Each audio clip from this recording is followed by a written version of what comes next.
Tervist!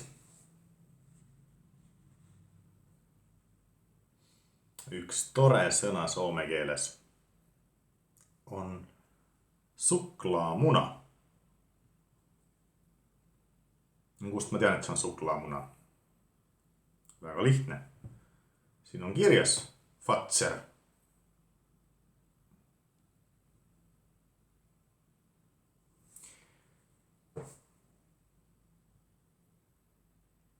See on kõige parem Fazeri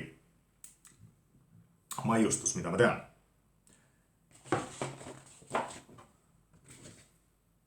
Suklaamuna. Iga sõna ei pea olema raske. Keele õppimises tulebki kasutada neid teadmisi, mis sul juba on.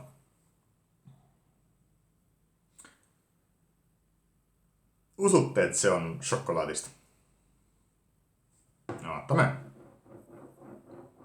Võib-olla ei ole ka. Võib-olla sain petta. No.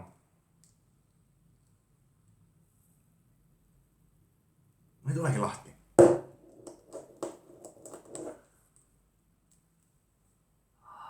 See on kõige parem hetk, kui sa avastad. Ongi puhas šokolaad. Selle muna nimi on mingnon muna. Prantslased hääldavad seda mignonit kindlasti teistmoodi. Aga meie Soomes hääldame mingnon. Ja neid teeb Fazer. Ja Fazer hääldub nagu Tartsan.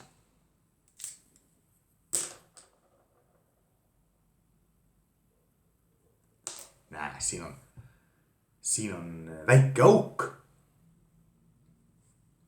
Ja seal august on aetud sisse šokolaad. Ja pärast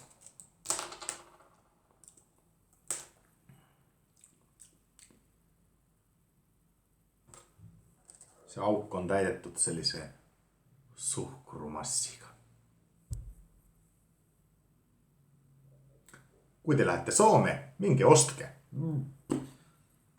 Ja Fazer võib hakata mulle sponsoriks selle klippi eest. Mulle võib saata ühe restitäie mune Tartusse. Aga võib ka mitte saata, ma ostan need niikuinii. Häid asju peabki reklaamima.